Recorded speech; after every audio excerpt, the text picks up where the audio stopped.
História do Brasil 1, texto 15. As causas e contexto da conjuração mineira. Conjuntura imperial. Aspectos econômicos, contexto regional, uso brasileiro e colonial da conjuração. 2. Situação mineira. Conjuração, conjecturas, conjunturas e ideias dos conjuradores.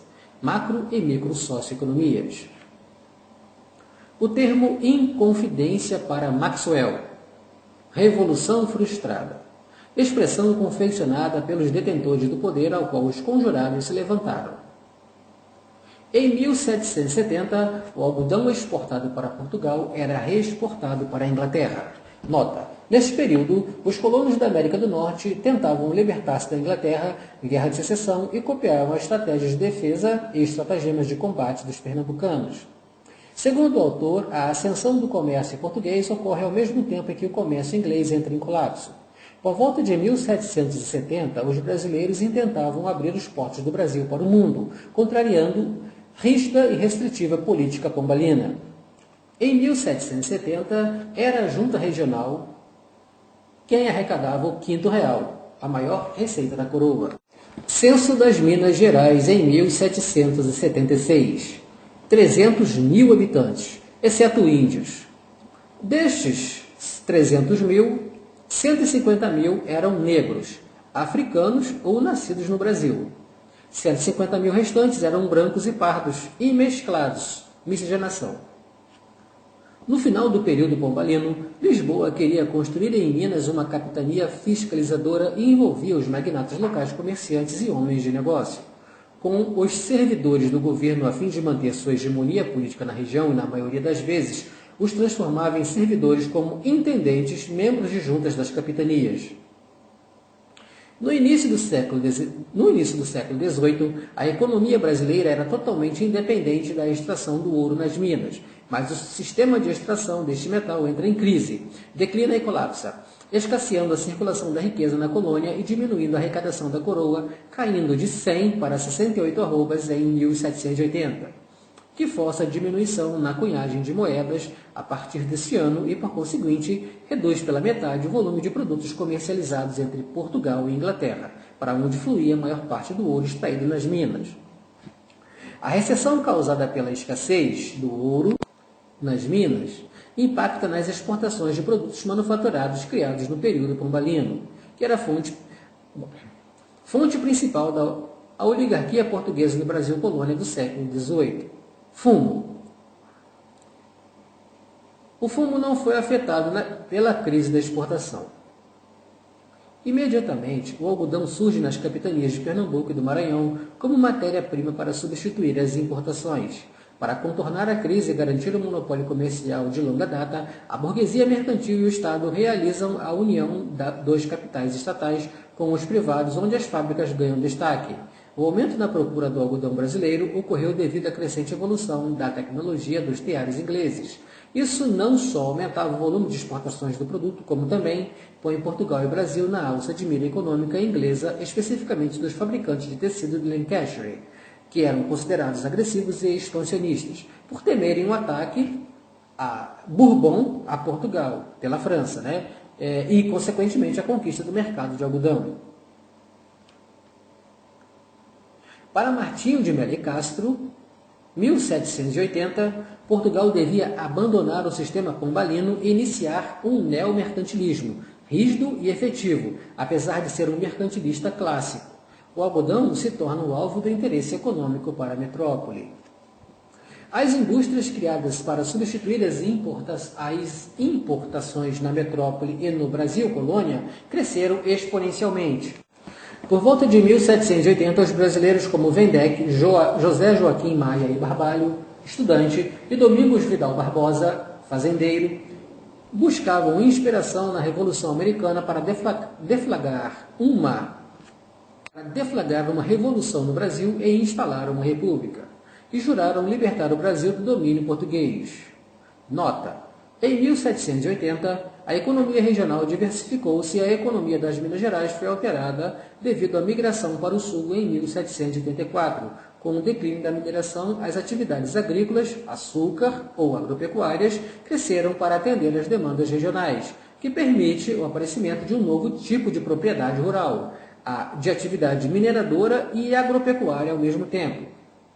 A produção açucareira gerava ativos, mas a queda na extração do ouro promoveu o aumento das importações de ferro em pólvora aqui no Brasil e, consequentemente, das empresas importadoras, impactando a balança comercial em desfavor das Minas Gerais.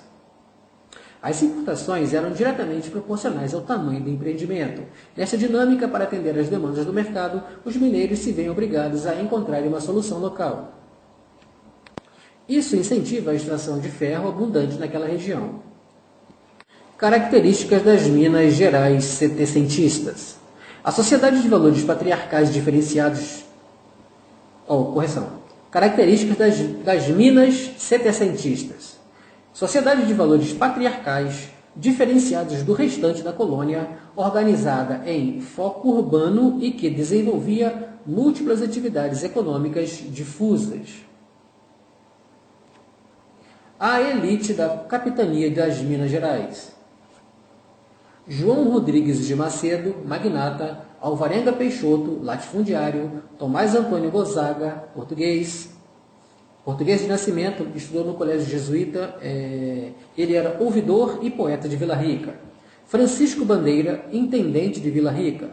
O padre Carlos Correia, que era vigário da paróquia de São José do Rio das Mortes. Luiz Vieira da Silva, cônego erudito da Catedral de Mariana, que postulava que quem deveria conduzir a América eram os americanos, e não as potências europeias. E também Cláudio Manuel da Costa, riquíssimo, advogado e poeta, escravocrata, fazendeiro e minerador. Comandava uma infinitude de atividades comerciais, manufatureiras, mineradoras e agropastoris, em contraste com o restante das outras capitanias, que juntas, ainda que produtoras de matéria-prima, possivelmente não lhes fazia frente. Mas era em sua propriedade, em Vila Rica, que a elite cultural e intelectual se congregava, reuniam para discutir filosofia, poesia e os fatos atuais das Américas. Instituições. Junta da Fazenda de Minas, órgão centralizador dos interesses econômicos locais.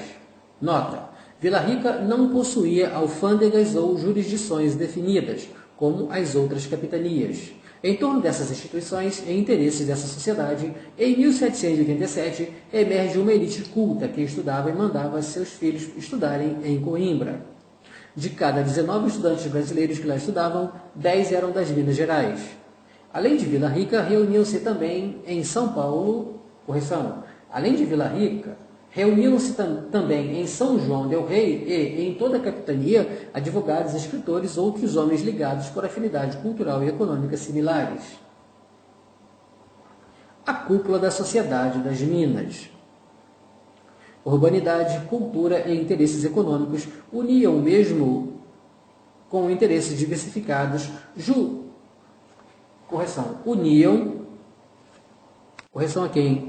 uniam mesmo com interesses diversificados, juízes, fazendeiros, advogados, comerciantes, agiotas, membros de irmandades leigas e etc. Por volta de 1780, o urbanismo e as atividades políticas comerciais constroem uma capitania esplendorosa que permite o florescimento de uma cultura especificamente mineira. Tudo o que Lisboa não queria, mas com isso pode-se verificar uma crescente tensão entre os interesses antagônicos e entre as minas e a coroa. Independente das arrecadações e comércio nas minas por volta de 1788, a capitania devia mais de 1,5 bilhão de réis à coroa. O governo de Cunha Menezes e o governo de Visconde de Barbacena foram implantados para restaurar o domínio político da metrópole sobre as transações comerciais nas Minas Gerais. A Conjuração Mineira. A Conjuração Mineira ocorreu em clima de conflito político e econômico que atingia tanto a colônia quanto a metrópole. Conspiradores. 6 brasileiros participavam mais ativamente da Conjuração Mineira: Alvarenga Peixoto, coronel de milícias, Francisco de Paula Freire de Andrade, tenente-coronel, comandante do Regimento de Cavalaria das Minas, dos Dragões, José Álvares Maciel, médico, José da Silva de Oliveira Rolim, padre, Joaquim José da Silva Xavier, alferes, Carlos Correia, vigário de São José, Gonzaga, Cláudio Manuel da Costa, intelectual e ideologista, Luiz Vieira, cônego, Domingos de Abreu Vieira, negociante português, devia mais de 2 milhões de réis à Fazenda Real. José Aires Gomes, fiador, também devia 3 milhões de réis à Fazenda Real. João Rodrigues de Macedo, devedor da Fazenda Real, e João Silvério dos Reis, devedor da Fazenda Real. Vicente Vieira da Mota e, possivelmente, Vicente Vieira da Mota. Os conjurados se configuravam a partir de 3 características básicas: fortuna, influência e poder. Isso aumentava o desejo de libertar-se política e economicamente da metrópole.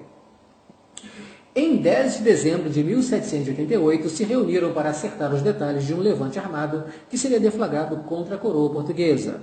Na perspectiva que a derrama fosse imposta em fevereiro, intentavam proclamar uma república independente, matar o Visconde de Barbacena, o governador, e ainda incitar um motim em Vila Rica contra as forças da coroa. Data prevista para a deflagração do movimento, fevereiro de 1789, é o dia da derrama. O estratagema. O estratagema era deslocar os conjurados aos poucos para a Vila Rica, com as armas escondidas em suas roupas, para não levantar suspeitas antes que as tropas reais fossem mobilizadas. Joaquim José da Silva Xavier provocaria desordem e vandalismo em Vila Rica. Em ato contínuo, deveria deslocar-se para Barbacena e enfrentar as tropas do governo, prender e executar o Visconde de Barbacena. Após, deveria retornar à Vila Rica e deslocar-se até Freire de Andrade, onde esse lhe perguntaria o que se passava, e Joaquim José da Silva Xavier lhe diria: liberdade. Em ato contínuo, a República seria proclamada e com ele viria a independência. O distrito de Diamantina deveria ser tomado por Oliveira Rolim. Oliveira Peixoto deslocaria até o Rio Verde e desencadearia uma operação de cerco e bloqueio nas vias que dão acesso a São Paulo. O distrito de São José, Borda do Campo e Tamanduá seriam apoiados por Carlos Correia. Dr. Maciel ficou encarregado de suprir o movimento de pólvora. Para isso, sua missão era fiscalizar as jazidas de ferro, salitre e sal. A resistência prevista era pequena. Os conjurados possuíam mais informação do que a coroa. São João del Rei foi escolhida para ser a capital da República e tentavam construir manufaturas como a fábrica de pólvora e libertação de todos os mulatos escravos nascidos no Brasil. A fundação de uma universidade em Vila Rica. Igreja e Estado deveriam ser separados. Os dízimos recolhidos nas paróquias deveriam ser destinados à manutenção de casas de caridade, hospitais e escolas. A ideia de exército seria substituída pela milícia nacional, onde a população seria armada e, em caso de conflito, todos participariam. E tentavam não pagar as dívidas externas, calote. Nota: para o autor, o real motivo de alguns conjuradores não era o fato de encontrar a libertação da coroa, mas sim a oportunidade de ascender a uma posição que lhes conferisse autonomia e, em relação às questões econômicas, excepcionalmente aqueles que estavam em via de sofrer a penhora judicial de todos os seus bens para pagar as suas dívidas.